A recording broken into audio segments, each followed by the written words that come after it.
can't really tell you where it's from. I don't think he even knows. He's been so many places. Okay, let's give a warm welcome to Dr. Ed Carter.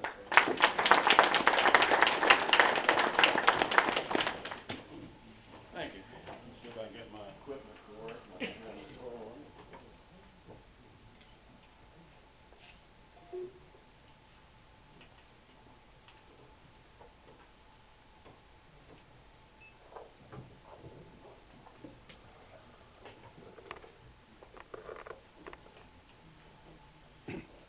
Daryl, yo tengo un puro para ti. Esto viene de Cuba. Tal vez lo quieres, un puro. This is a cigar. This used to be contraband. In case you don't know, nowadays you can bring up to $400 back from Cuba. Only $100, by the way, can be in cigars or rum. I didn't bring the rum with me there. You can get that later. My brother had the rum. Well, I wasn't sure, you know, we're going through a transition here in Columbia County. I didn't know if I'd get arrested or not by bringing it to you here. Anyway, Dr. Berry asked me earlier this year if I wanted to go to Cuba.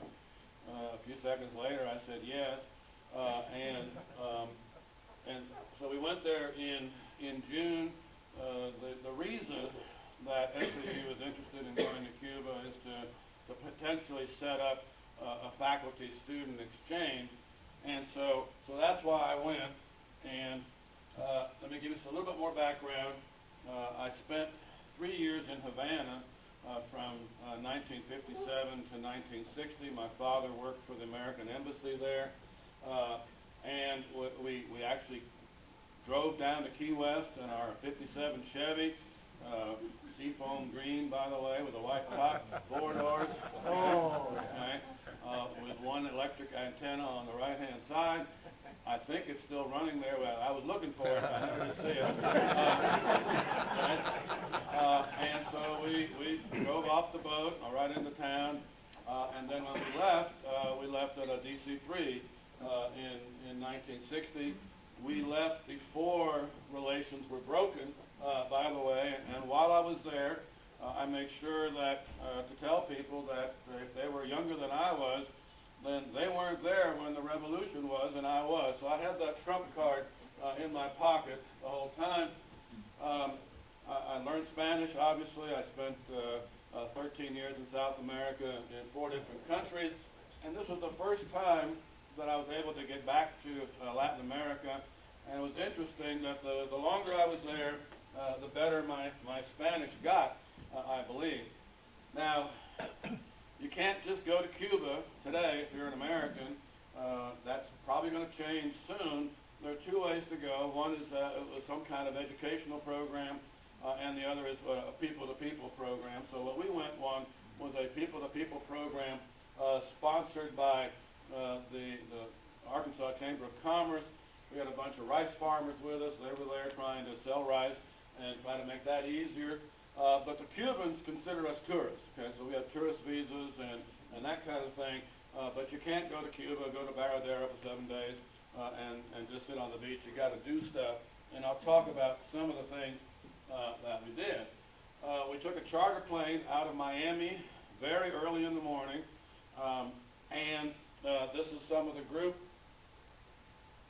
One of the first places we stopped, and we had an itinerary. We made the itinerary, but the itinerary did not follow each day.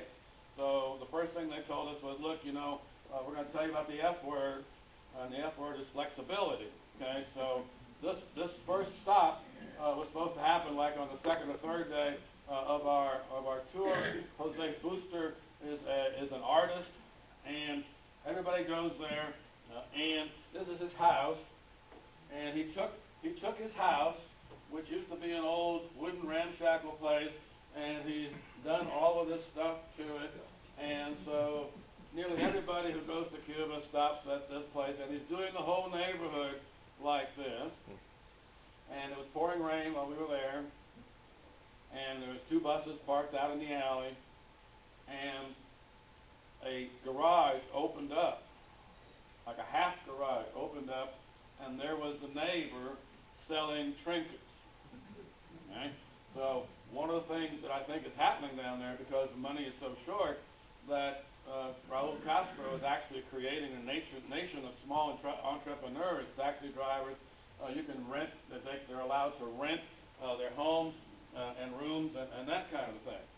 While we were driving by, and of course before John Kerry visited, we took a picture here of the American Embassy right on the Malecon, and many was the time that my mother and I were parked there waiting for my father to come off out of work. And I used to watch the Marines fold the flag and take the flag down every day. I checked, the ones that did that the other day were not the ones that were there when I was there, but I did check that. Anyway, so one of our next stops, of course, everybody wants to go to Old Havana. Here's the cathedral, built in 1777, and here next, nearby in Old Havana, this is the oldest fort in Havana, built somewhere around 1575, after the English had invaded a fortless Havana. The Spanish said, well, we need to have some forts, and I'll show you this one and some other ones. Still in Old Havana is the city wall, and so in the 1800s, the city wall was taken down. A lot of that material was then used to build other structures. And here's Old Havana on the map. The harbor, of course, is a fabulous harbor. Everybody knows that. And so this is Old Havana right at the front of the harbor, and the wall then would cut off the city from basically what used to be swampland. And then later, when the wall was taken down, Havana grew more in that easterly direction. You might have heard the Pope talk about this guy. What happened to him when the Pope was here? He was sainted, right? So Barrosero was sainted, and so he's there in one of the squares. He was in Cuba as well as in California. The Spanish, of course, used to build their towns around plazas, the Plaza de Armas. This was basically the main place in town where the government offices were, and so on. Around here, every day, people are selling stuff. A guy, without asking me, made a caricature and gave it to me, so I had to pay him for it, and that kind of a thing. So people are hustling all the time, especially tourists. Okay? Here's the famous Bodeguita del Medio, which is a little store, a little tienda in the middle of town, and allegedly they have the best mojitos. Okay? After about 2-3 days, we said, the heck, we're worried about the ice. We'll just drink. We'll just take it on faith. We're not going to get sick. Okay? Here is where the first street, if you will, in Old Havana is the Calle de los Mercaderes. There's the Bodeguita del Medio. Here's one of the signs, reminiscent, of course, of something you might see in the French Quarter.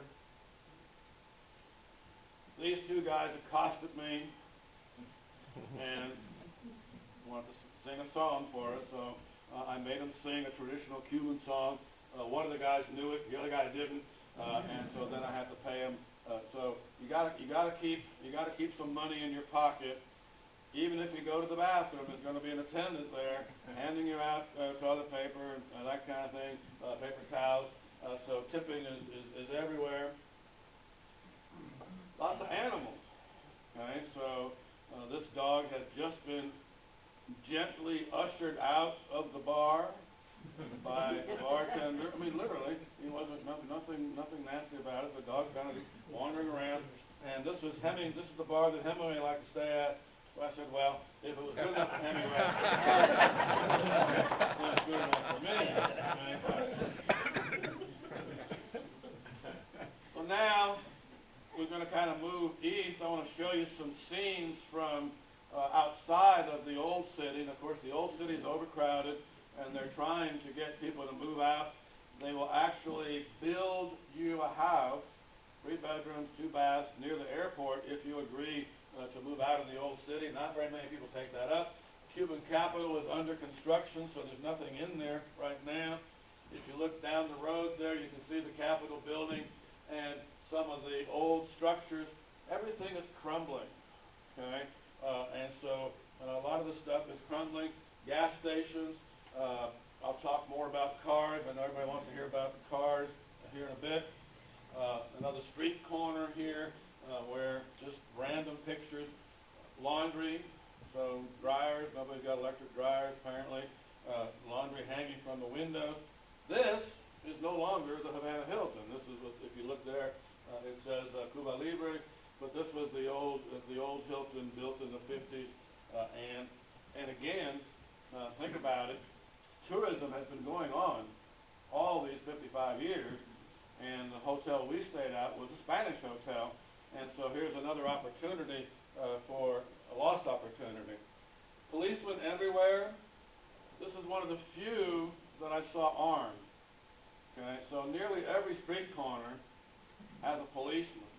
We were out looking for my old house, and we hadn't found it yet, and the taxi driver gets out and yells at somebody. And who are you yelling at? And he's yelling at a little booth at the corner, and a woman pops out there in uniform, and he's asking for directions.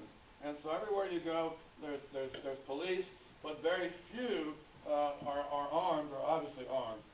Again, another street scene here in central Havana. Another one, again, notice the old cars. I'll talk more about those later. Yet another. And again, it's safe. I mean, you feel safe walking around Havana. Again, half the town seems to be a policeman anyway. But again, I noticed lots of people locking up their areas, and, lots of fences, that kind of thing. Well, there's tourist food and there's local food. Okay, so we went, and there's restaurants. There are private restaurants, there are government restaurants, there are half and half restaurants, and so on. And so we ate lots of good places. We ate, one of the best meals I've ever eaten, and we paid $40 a head with drinks and everything. So it's pretty cheap. We got tired of eating lobster. Okay, the Cubans don't get lobster. You'll see that here. Beef is hard to get, and if you do get it, you probably shouldn't eat it. Okay, I'll show you a ration card here in a minute. $22 a month is what most Cubans get for living expenses, and that's not enough. But there's lots of fruits and vegetables, and everywhere, every barrio is going to have a local market kind of like this. So again, people to people, come visit the local market, and here they are shopping. And you kind of have to shop in your own barrio market. It's bad form to go to another neighborhood. A lot of the stuff looked really yummy. I saw some really nice watermelon. I hadn't had a good watermelon all year, so I get a Cuban watermelon. Didn't do that. Coconuts, as you can see here, fresh coconuts. I'm going to, here's the meat counter at Walmart. And so, fresh meat, not refrigerated. Here's some chicken, fresh chicken, not refrigerated. Okay. Again, so very much a different kind of existence than we do. Here's the ration card. Okay. There are stores as well. Here's a store near the hotel, and this is well stocked. Okay. Again, this is not Walmart, where I can't find something here. In fact, one store, the whole aisle was full of nothing but olives, jars of olives. Okay.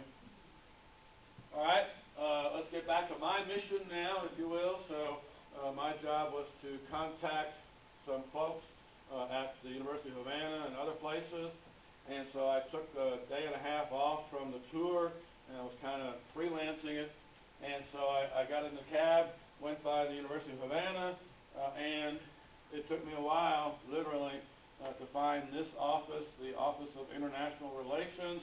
Here's the outside of the office. It's off campus. There's apartment buildings, people living, and there's this building that I had to walk by it 2 or 3 times before I found it.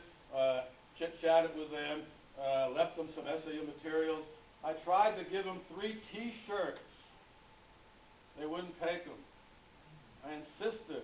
No. don't come down here with your capitalist bribe of 3 T-shirts. Okay? And so I said, all right, I'll take them back. Okay? Then I went out to the University of Information Sciences, about 25 miles out of town in a little place called San Antonio de los Baños. This is as far as I got. This is the guardhouse, and by the way, every building on campus at the University of Havana had uniformed guards, not armed, but they're very, very polite, very, very friendly, but it's, there they are. And here, I couldn't see the campus. The guardhouse is so far away. We called down there, and said, I'm here from the United States, and I want to talk to you about exchange programs. And they said, well, the boss isn't here. I said, well, can I at least leave my materials? And they said, well, all right, we'll send somebody over there to come get them. 10 minutes later, they called back and said, no, we don't have the authority to take your materials. Okay, take them to the Ministry of Higher Education. Okay, that's back in town. Okay, so now we get back, and by the way, I rented the cab for $20 an hour. He waited for me, so he's kind of like my chauffeur. And so we went back down to Hidalgo, back in the center of town, to the Ministry of Higher Education. I asked him nicely in Spanish, I want to talk to somebody. So this is not the right place. I said, where is the right place? Well, it's down the road. So we're walking about 3 blocks away, and again, here's an old house that's been converted into the Ministry of Higher Education International Office, International Affairs Office. Here I am carrying my SAU bag outside, and here they insisted that we take a group photo. I was there about half an hour chit-chatting, and everywhere I went, they said, be sure, we want to do this officially, so I'll talk more about how we're doing it officially now. All right, and now, the part you've all been waiting for, the old cars, okay? So I'm pretty good at 50s and 60s cars. Okay? I mean, I know what a Buick 59 Riviera looks like and things like that. And after a while, I got really tired of identifying. And of course, my wife doesn't care. I said, hey, look, there's a 57 Studebaker. Duh. Okay, right? And taxi driving is a source of income for many Cubans. You have to have a sticker. The taxi driver that I hired, I asked him, I said, when it's all said and done, how much do you end up with a day? He said about $50, okay, 50, and that's paying for his own fuel and so on. I said, how many days do you work? He says 7. Okay, so Sunday was coming up. It was his son's 15th birthday, which is a big thing in South America, quinceañera, and so we paid him $50 so he could take the day off. And by the way, he wants me to call him. He says, when you come back, so we'll get you a house. You won't have to worry about staying in a hotel. So we'll see if that comes out. A lot of these have been converted to diesel, Mercedes-Benz diesel engines. Again, these cars are old. They're wearing out. And transportation, when I tried to catch a cab, it took me about 15 minutes to catch a cab on a major street. And one stopped, already had a jitney rider in there. So where are you going? I'm going over there. I'm not going that way. Okay. All right, so it takes a while. So we drove back from downtown in a 58 Impala. The guy who owns this, by the way, is Cuban. He lives in Florida and commutes back and forth. He has a real estate business in Florida, and he also works in Cuba. Okay. Here's a 54 Chevy Bel Air with the original engine, the man claimed. Here I am sitting in a 57 Ford Fairlane restored with diesel engine and Ford running gear on the rear end. And then I have a short little movie for you. And so they told us that the bus had broken down. It's the last day of the tour. The bus had broken down, and then a whole bunch of convertibles had been hired. And so we all got to ride to our last restaurant in old convertibles. And I know some of you know that that's probably a 56 Ford. And there's a DeSoto coming up there, and there's that 54 Chevy in the back, and so on. So, I mean, they're everywhere. And of course, lots of Russian cars, lots of Czech cars, and so on. While I was there, I wanted to see some of the stuff that, I wanted to see my old house. I didn't ever get to see my old house. The old neighborhood looks different. And that's where Raul and Fidel live. Actually, they live out in my old neighborhood, the taxi driver said. But I went to school there, 3rd, 4th, and 5th grade, Ruston Academy, American school. And we still have reunions. There's a bunch of people from Ruston that live in Florida, and they have reunions. This is my 9th birthday party around the corner from my house, and I was able to stand on the same side. I'm going to go back here in a minute. I didn't realize until I found this black and white picture that shed was there in 1958. Notice the trees. And, so that was kind of nice. That was around the corner from the house, and I was able to take a picture of that spot. Now, if you go to the Miami airport and you're going to find Cubans who want to get to Havana on space available, and look, this is an arriving plane from Florida, and it's chock full of goods that Cubans are taking back down there either to sell or give to their relatives. Notice that some of them are wrapped in plastic, and so the whole plane, there's this flow, if you will, of consumer goods going from the United States to Cuba through this channel. Now, back to our business. At the ministry, I discovered that there's going to be an international meeting in Havana in February, so SAU is planning on sending 2 people to that meeting. We've since discovered, and I'm going to make a pitch here, that if you got $3,500 and you want to come with us, you're more than welcome to. So sometime in the spring intersession between the end of the spring semester and the beginning of the summer semester, first summer semester, we're going to try to get an EF tour. EF, of course, conducts tours all around the world. This is their first 2 tours in Cuba. One tour is exclusively in Havana, 8 days, and this tour is in several places in Cuba, 9 days. And again, this is part of our plan. Maybe we'll get a bite from somebody in Cienfuegos.